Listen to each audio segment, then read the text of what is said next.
今日は、柔道の真意と題して、少し、お話をさせていただきます。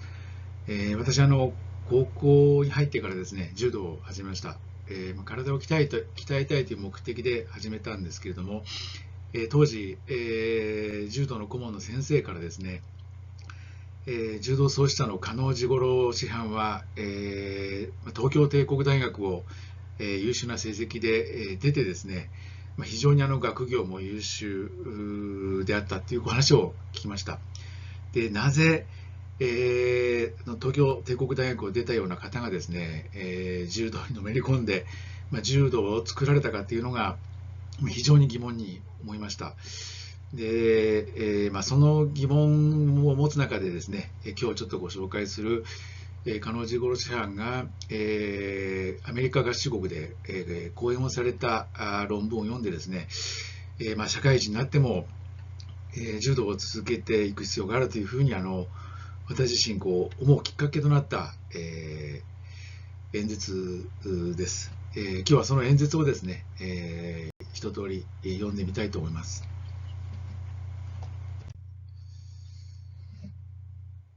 The Contribution of Judo to Education by Professor JIGORO KANO, Honorary Professor and former President of Higher Normal College and member of House of Peers, Japan, President of Kodokan, an institution for the study and practice of Judo, original founder of Judo and Kodokan, Honorary President, Japanese Amateur Athletic Association, founder and former President, given at the University of Southern California on the occasion of 10th Olympiad 1932.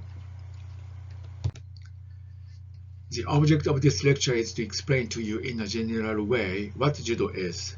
In our feudal times, there were many military exercises such as fencing, archery, the use of spears, etc. Among them, there was one called jujitsu, which was a composite exercise consisting principally of the way of fighting without weapons, using, however, occasionally daggers, swords, and other weapons. The kinds of attack were chiefly throwing, hitting, choking, holding the opponent down, and bending or twisting the opponent's arms or legs in such a way as to cause pain or fracture. The use of swords and daggers was also taught. We had also multitudinous ways of defending ourselves against such attacks. Such exercise in its primitive form existed even in our mythological age, but systematic instruction as an art dates only from about 350 years ago. In my young days, I studied this art with three eminent masters of the time. The great benefit I derived from the study of it led me to make up my mind to go on with the subject more seriously, and in 1882, I studied a school of my own and called it Kodokan. Kodokan literally means a school for studying the way, the meaning of the way being the concept of life itself. I named the subject I teach judo instead of jujitsu. In the first place, I will explain to you the meaning of these words. Ju means gentle, or to give way, jitsu, an art, or practice, and do, way, or principle, so that jujitsu means an art or practice of gentleness, or of first giving way in order ultimately to gain the victory, while judo means the way or principle of the same. Let me now explain what this gentleness or giving way really means. Suppose we assume that we may estimate the strength of a man in units of 1. Let's say that the strength of a man standing in front of me is represented by 10 units, whereas my strength less than his is represented by 7 units. Then if he pushes me with all his force, I shall certainly be pushed back or thrown down, even if I use all my strength against him. This would happen because I used all my strength against him, opposing strength with strength. But if, instead of opposing him, I were to give way to his strength by withdrawing my body just as much as he had pushed, remembering at the same time to keep my balance, then he would naturally lean forward and thus lose his balance.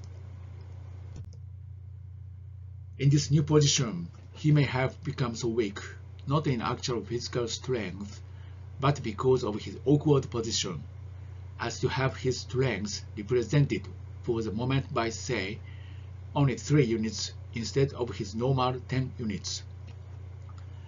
But meanwhile, I, by keeping my balance, retain my full strength, as originally represented by 7 units. Here then, I am momentarily in an advantageous position, and I can defeat my opponent using only half of my strength, that is half of my 7 units, or 3 1/2 against his 3. This leaves 1/2 of my strength available for any purpose. In case I had greater strength than my opponent, I could of course push him back.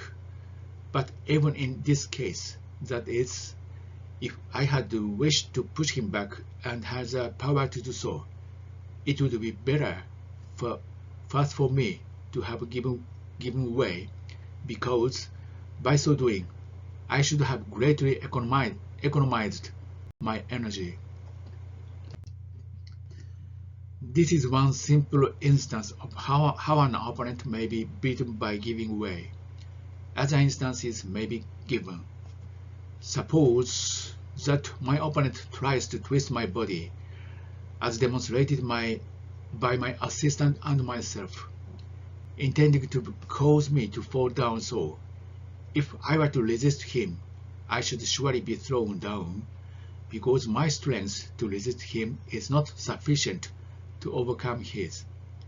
But if, on the other hand, I give way to him, and while doing so, I put my opponent as demonstrated, throwing my body voluntarily on the ground, I can throw him very easily. I will another example.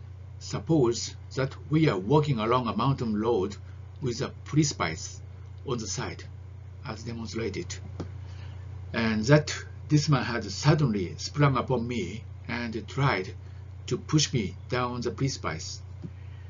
In this case, I could not help being pushed over the precipice if I attempted to resist him, while on the contrary, if I give way to him at the same time, turning my body round as demonstrated, and pulling my opponent towards the precipice, I can easily throw my opponent over the edge, and at the same time throw my own body safely to the ground. I can multiply these examples to any extent, but I think those which I have given suffice to enable you to understand how I may beat an opponent by giving way. And as there are so many instances in Jiu-Jitsu contest where this principle is applied, the name Jiu-Jitsu, that is the gentle or giving way art, came to be the name of the whole art. But strictly speaking, real Jiu-Jitsu is something more. The way of gaining victory over an opponent by Jiu-Jitsu is not confined to gaining victory only by giving way. We sometimes hit, kick, and choke in physical contest, but in contradistinction to giving way, these are forms of direct attack. Sometimes an opponent takes hold of one's wrist. How can possibly release one without using one's strength against one's opponent's grip? The same thing can be asked when somebody grips one from behind. If thus, the principle of giving way can't cover all the methods used in Jiu-Jitsu contest. Is there any principle which rarely covers the full field?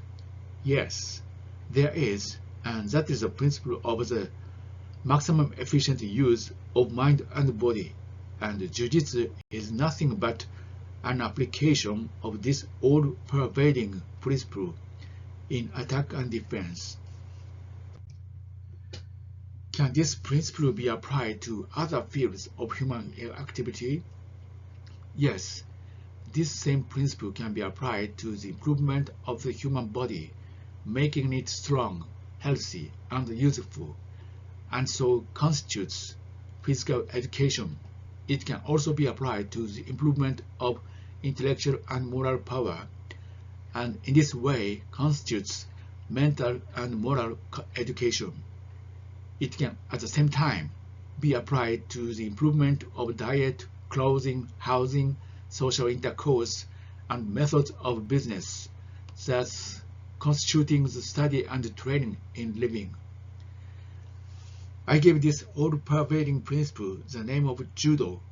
So Judo, in its fuller sense, is a study and a method of training in mind and body, as well as in the regulation of life and affairs. Judo, therefore, in one of its phases, can be studied and practiced with attack and defense for its main object. Before I studied Kodokan, this attack and defense of Judo only was studied and practiced in Japan under the name of Jiu-Jitsu, sometimes called Taijutsu, meaning the art of managing the body, or Yawara, the gentle management.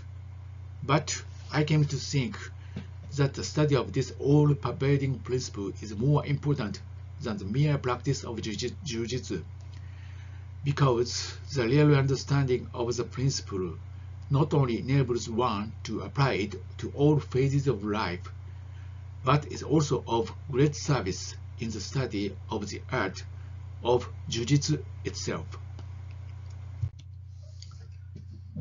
It is not only through the process I took that one can come to grasp this principle. One can arrive at the same conclusion by philosophical interpretation of the daily transaction of business, or through abstract philosophical reasoning. But when I started to teach Judo, I thought it advisable to follow the same course as I took in the study of the subject, because by so doing, I could make the body of my pupil healthy, strong, and useful. At the same time, I could assist him gradually to grasp this all-pervading principle. For this reason, I began the instruction of Judo with training in randori and kata. Randori, meaning free exercise, is practiced under conditions of actual contest. It includes throwing, choking, holding the opponent down, and bending or twisting his arms or legs. The two combatants may use whatever methods they like, provided they do not hurt each other and obey the rules of Judo concerning etiquette, which are essential to its proper working. Kata, which literally means form, is a formal system of pre-arranged exercises, including hitting, cutting, kicking, thrusting, etc., according to rules under which each combatant knows beforehand exactly what his opponent is going to do. The training in hitting, kicking, cutting, and thrusting are taught in kata and not in randori, because if they were used in randori, cases of injury might frequently occur, while when taught in kata, no such injury is likely to happen, because all the attack and the defenses are pre-arranged. Randori may be practiced in various ways. If the object be simply training in the method of attack and defense, the attention should be especially directed to the training in the most efficient ways of throwing, bending, or twisting without special reference to developing the body or to mental and moral culture. Laundry can also be studied with physical education as its main object. From what I have already said, anything to be ideal must be performed on the principle of maximum efficiency. We will see how the existing system of physical education can stand this test. Taking athletics as a whole, I can't help thinking that they are not the ideal form of physical education because every movement is not chosen for all-round development of the body, but for attaining some other definite object. And furthermore, as we generally require special equipment and sometimes quite a number of persons to participate in them, athletics are fitted as a training for select groups of persons and not as a means of improving the physical condition of a whole nation. This holds true with boxing, wrestling, and different kinds of military exercises practiced all over the world. Then people may ask, are not gymnastics as an ideal form of national physical training? To this I answer that they are an ideal form of physical education from their being contrived for all-round development of the body and not necessarily requiring special equipment and participants. But gymnastics are lacking in very important things essential to the physical education of a full nation. The defects are: 1. Different gymnastic movements have no meaning and naturally are devoid of interest. 2. No secondary benefit is derived from their training. 3. Attainment of skill, using the word skill in a special sense, cannot be sought for or acquired in gymnastics as in some other exercises. From this brief survey of the whole field of physical education, I can say that no ideal form has yet been invented to fill the necessary conditions for such physical education. This ideal form can only be devised from a study based on maximum efficiency. In order to fulfill all those conditions or requirements, a system of all-round development of the body as a primary consideration must be devised, as in the case of gymnastics. Next, the movements should have some meaning so that they may be engaged in which interest. Again, the activities should be such as require no large space, special dress, or equipment. Furthermore, they must be such as could be done individually as well as in groups. Those are the conditions or requirements for a satisfactory system of physical education for a full nation. Any system that can meet successfully those requirements may, for the first time, be regarded as a program of physical education based on the principle of maximum efficiency. I have been studying this subject for a long time and have succeeded in devising two forms which may be said to fulfill all those requirements. One form is what I named representative form. This is a way of representing ideas, emotions, and different motions of natural objects by the movements of limbs, body, and neck. Dancing is one instance of such, but originally dancing was not devised with physical education for its object, and can therefore not be said to fulfill those requirements. But it is possible to devise special kinds of dancing made to suit persons of different sex and mental and physical condition, and made to express moral ideas and feelings, so that conjointly with the cultivation of the spiritual side of a nation, it can also develop the body in a way suited to all. This representative form is, I believe, in one way or other practiced in America and Europe, and you can, I think, imagine what I mean. Therefore, I shall not deal with it any further here. There is one other form which named attack and defense form. In this, I have combined different methods of attack and defense in such a way that the result will conduce to the harmonious development of the whole body. Ordinary methods of attack and defense taught in Jiu-Jitsu can't be said to be ideal for the development of the body. Therefore, I have especially combined them so that fulfill the conditions necessary for the harmonious development of the body. This can be said to meet two purposes: 1. Bodily development, and 2. Training in the art of contest. As every nation is required to provide for national defense, so every individual must know how to defend himself. In this age of enlightenment, nobody would care to prepare either for national aggressions or for doing individual violence to others. But defense in the cause of justice and humanity must never be neglected by a nation or by individual. This method of physical education in attack and defense form I shall show you by actual practice. This is divided into two kinds of exercises. One is individual exercise and the other is exercise with an opponent, as demonstrated.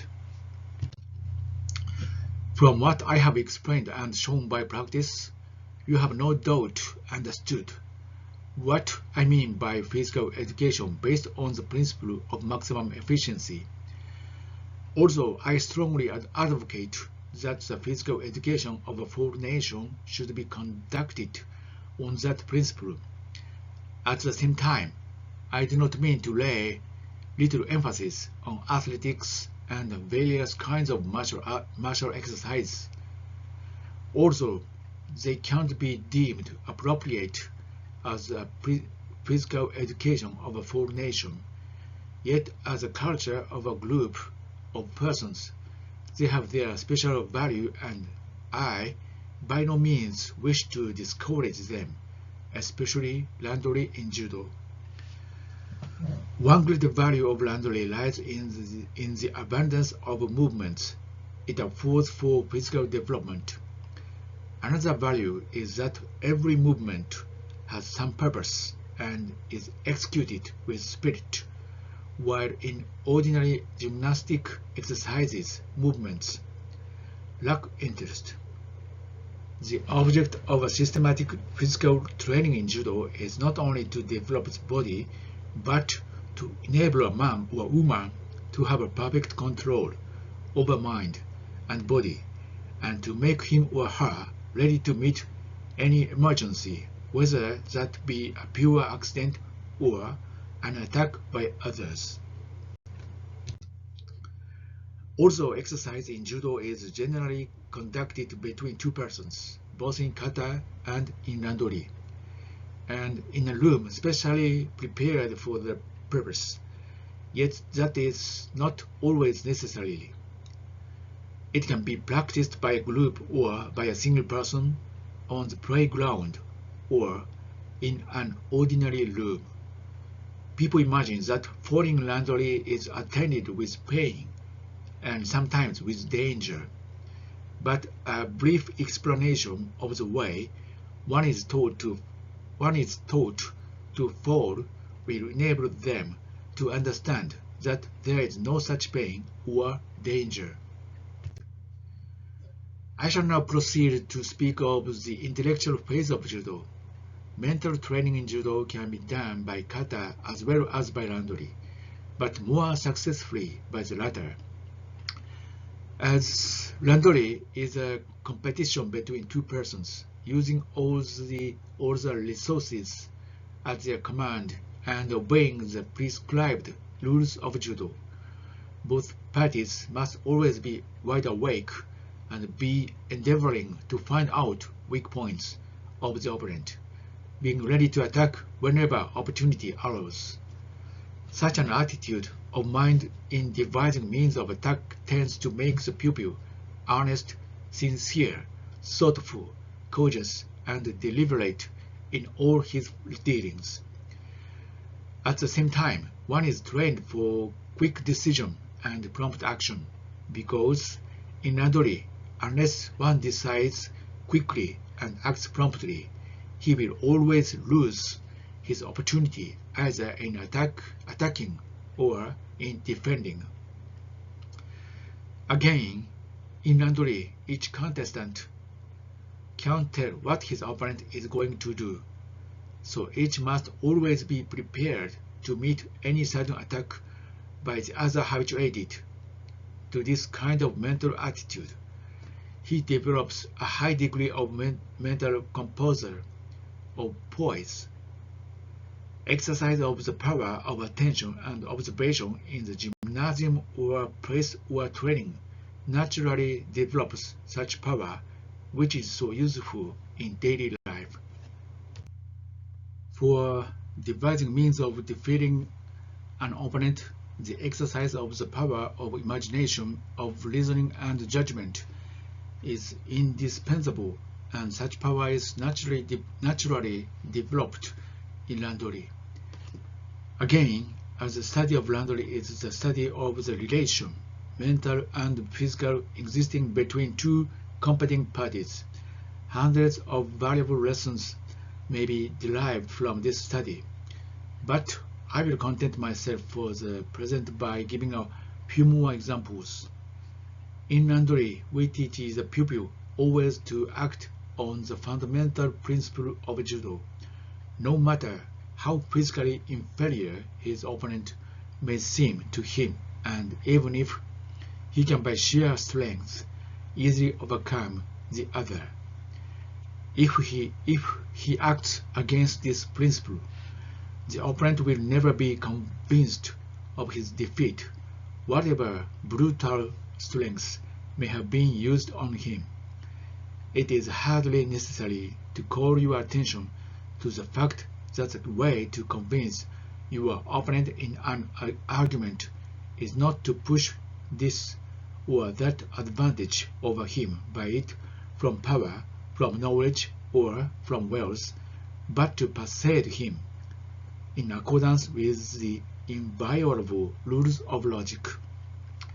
This lesson, that suasion, not coercion, is efficacious, which is so valuable in actual life, we may learn from Randori. Again, we teach the learner, when he has recourse to any trick in overcoming his opponent, to employ only as much of his force as is absolutely required for the purpose in question, cautioning him against either an over or an under-exertion of force. There are not a few cases in which people fail in what they undertake simply because they go too far, not knowing where to stop, and vice versa. To take still another instance, in Randori, we teach the learner, when he faces an opponent who is madly excited, to score a victory over him, not by directly resisting him with might and main, but by praying him till the very fury and power or the latter expands itself. The usefulness of this attitude in everyday transactions with others is patent. As is well known, no amount of reasoning could avail us when we are confronted by a person who is so agitated as to seem to have lost his temper. All that we have to do in such a case is to wait until his passion wears itself out. All these teachings we learn from the practice of Randori. Their application to the conduct of daily affairs is a very interesting subject of study and is valuable as an intellectual training for your minds. I will finish my talk about the intellectual phase of judo by referring shortly to the rational means of increasing knowledge and intellectual power. If we closely observe society, we notice everywhere the way in which we foolishly expend our energy in the acquisition of knowledge. All our surroundings are always giving us opportunities of gaining useful knowledge, but aren't we constantly neglecting the best use of such opportunities? Are we always making the best choice of books, magazines, and newspapers we read? Don't we often find out that the energy which might have been spent for acquiring useful knowledge is often used for amassing knowledge which is prejudicial not only to self but also to society?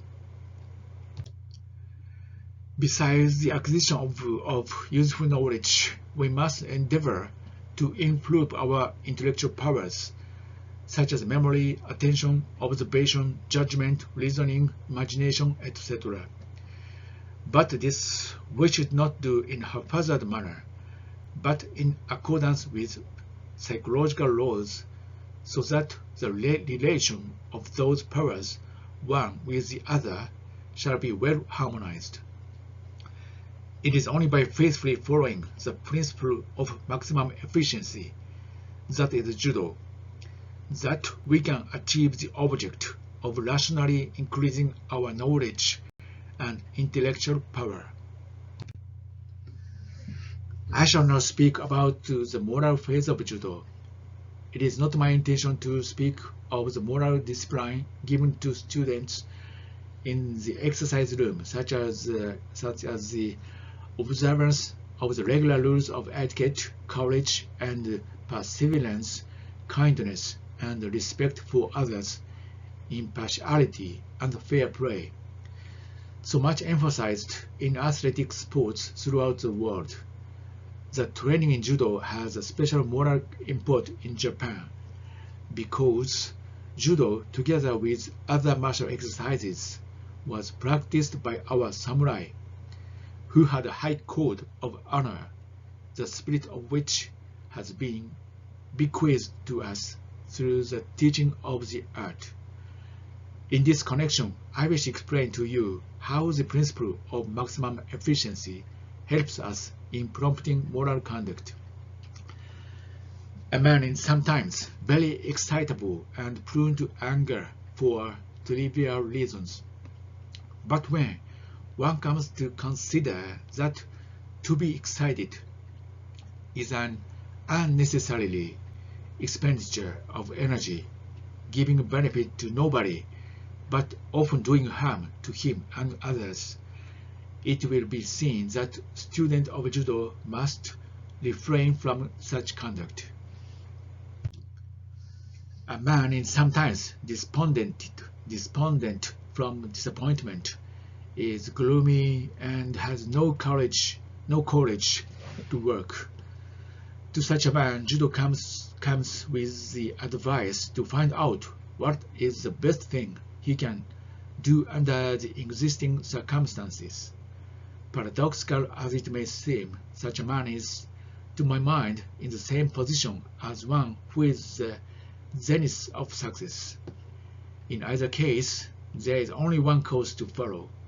That is, what after due consideration he deems to be the best course of action at the time.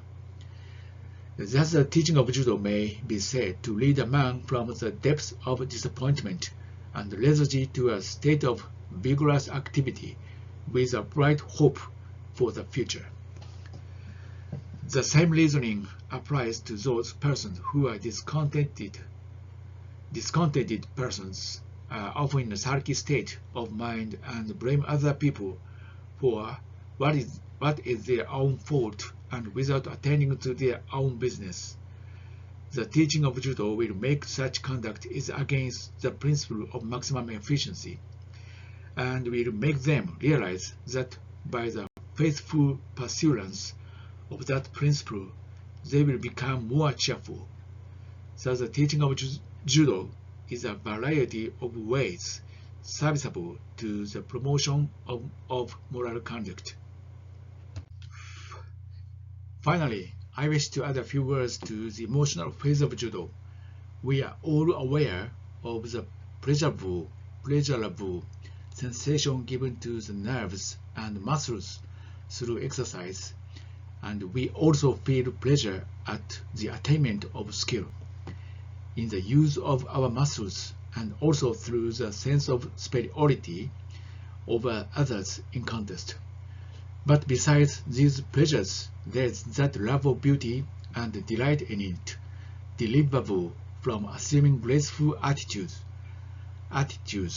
and performing graceful movements, and also in seeing such in others. The training in these, together with the pleasure obtainable from watching various movements symbolical of different ideas, constitutes what we call the emotional or the aesthetic phase of Judo. I believe you have already come to see what kind of thing Judo really is, in contradistinction to the Jiu-Jitsu of feudal times. If I now state in a concise form what I have said, it might be summed up as follows. Judo is a study and training in mind and body, as well as in the regulation of one's life and affairs. From the thorough study of the different methods of attack and defense, I became convinced that they all depend on the application of one all-pervading principle, namely, whatever be the object, it can best be attained by the highest or maximum efficient use of mind and body for that purpose. Just as this principle applied to the methods of attack and defense constitutes Jiu-Jitsu, so does this same principle apply to physical, mental, and moral culture, as well as to ways of living and carrying on of business, constitute the study of and training in those things. Once the real import of this principle be understood, it may be applied to all phases of life and activity, and enable one to lead the highest and the most rational life. The real understanding of this principle need not necessarily be arrived at through the training in the methods of attack and defense, but as I came to convince of this idea through training in these methods. I made such training in contest and the training for the development of the body the regular means of arriving at the principle. This principle of maximum efficiency, when applied to the cleaning up or perfecting of social life, just as when applied to the coordination of mind and body, in the science of attack and defense, demands, first of all, order and harmony among its members, and this can only be attained through mutual aid and concession, leading to mutual welfare and benefit. The final aim of Judo, therefore, is to inculcate in the mind of man a spirit of respect for the principle of maximum efficiency and mutual welfare and benefit, leading him so to practice them that man individually and collectively can attain to the highest state, and at the same time develop the body and learn the art of attack and defense. If we closely observe the actual state of society all over the world, notwithstanding the fact that morality in all its forms, religious, philosophical, and tradition, is meant to improve man's conduct in society and make the world ideal, the fact seems quite the contrary. We notice vices, quarrels, and discontent in every level of society, from the highest to the lowest. While we are taught hygiene and the correct ways of living in school from childhood up to mature age, we still are prone to neglect the rules of good clean living and of hygienic and orderly lives. The actual facts prove that our society is lacking in something which, if brought to light and universally acknowledged, can remodel the present society and bring greater happiness and satisfaction to this world. This is the teaching of maximum efficiency and mutual welfare and benefit. I do not mean to say that our time-honored moral precepts and hygienic should be shelved. On the contrary, let those precepts and advice be respected ever as they used to be. But in addition to these, our principle of maximum efficiency and mutual welfare and benefit should ever be paramount. This I emphatically say because in this age at criticism and new ideas, for any teaching to have effect, it must have behind it some indubitable reason or fact. We do not hear the thinking man today say, because I believe in such and such a thing, therefore you must believe in it, or I came to such and such a conclusion through my own reasoning, therefore you also must come to the same conclusion. Whatever one affirms must be based on facts or reasoning, which no sane person can deny or doubt. Certainly, none can deny the value of the principle. Whatever be the object, it can best be attained by the highest or maximum efficient use of mind and body for that purpose. Again, none can deny that it is only by aiming at mutual welfare and benefit that every member of society can keep from discord and quarreling and living in peace and prosperity. Isn't it because of the universal recognition of these facts that people have come to talk so much about efficiency and scientific management, and that everywhere these are being advocated? In addition to this, the principle of give and take is more and more coming to be the determining factor in the lives of all human beings. Is not it because this principle of mutual welfare and benefit has been recognized that we came to form the League of Nations, and the great powers of the world came to meet for the decrease of naval and military armaments? These movements are also automatic acknowledgments of the crying need of efficiency and mutual welfare and benefit.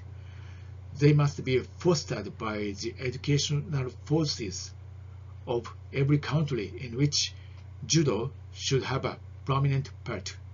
Thank you.